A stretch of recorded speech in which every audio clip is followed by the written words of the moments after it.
Meghalaya Tourism Minister Paul Lyngdoh, along with Urban Affairs Minister Sniawbhalang Dhar, conducted an inspection of the newly established Vending Zone at the Meghalaya Urban Development Authority complex in Khyndailad, Shillong on Tuesday. The visit follows the recent relocation of street vendors to the designated area, a move that has faced resistance from certain groups. As part of the government's rehabilitation effort, selected vendors received a relocation advance of Rs 10,000 each to assist with the transition-related expenses. Addressing those present, Minister Paul Lyngdoh reiterated the government's broader vision of transforming Khyndailad into a fully pedestrian zone free of street vending in order to enhance the area's accessibility and aesthetic appeal.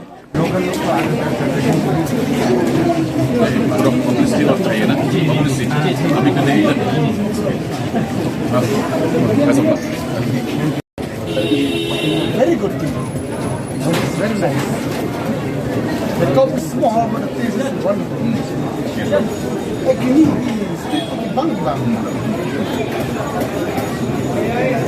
Yes, sir.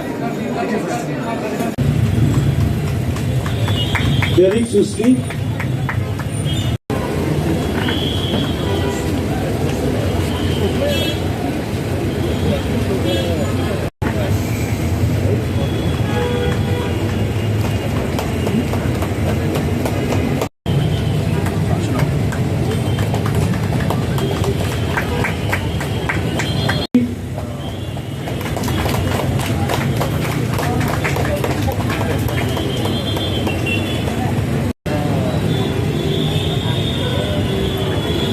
Portland Kurba.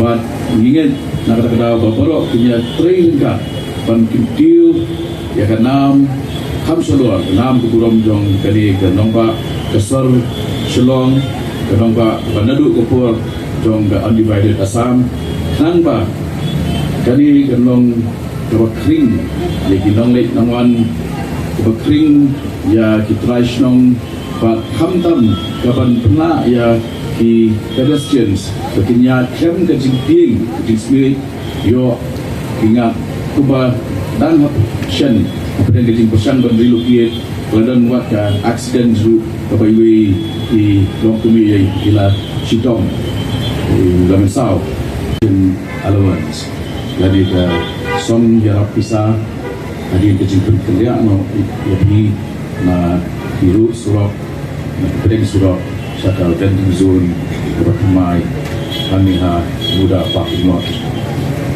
dalam ke sini kepa bangsa kemal namar dari kesi kepa di ya cakma kagane kejingmu kejongi kepa ilaran la hamster bat pedlong ya besar kejongi di setiap kapul jongi kebalong pedestrian friendly.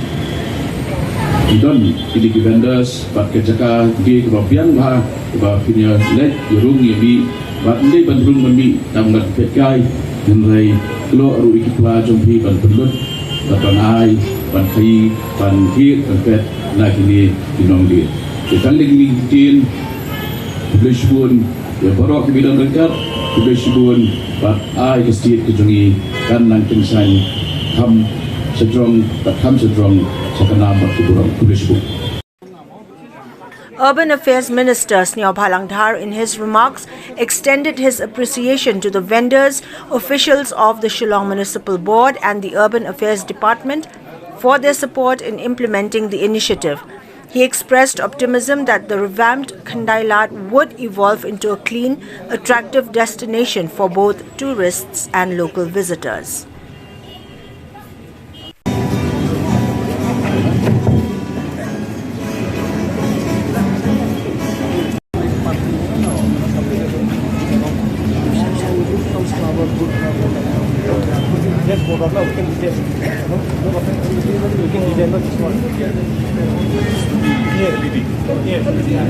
This place.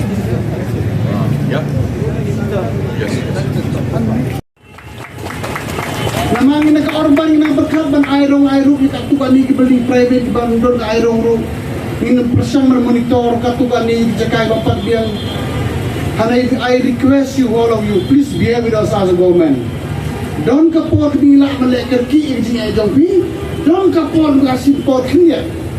And please remember, problem is always to be solved on the table, not on the road. Just like how we make a key, there is no key without locks to open the locks. And similarly, there is no problem without solution. Am I right? And we are here to help to protect our own people. Kublai sipun kumangba apon lagi ke pau banekren. Hari nga sobang baniyatho batpau softman kijonga. We are moving in the right directions, in the right tracks. Minag sarkar na your full support of nila. Yes, maybe not up to the mark that you are expected, but we are trying our best to protect our own people. We so too. Pilih kinong day, baka machis pa aspa disu. We know what is your heaviness, what is your responsibility. Handay nangis sa mga suto ba, naganigur ko mo niya train, kasiti ka sorry kan nong kabajok, kan kol kan play abaro. We want also to be one of the most disciplined city in the country, kung mungito niya train. Kani, I have a full confidence. Nga doon ka jingsa niya, klam adatin, hakipay ba gidong ni. Laktik na kinitay lang matpag sarkar kinugrog bentapan panbapan ngel kanang ba nilong kinong job. Hindi mga dumudog nilong kinong job.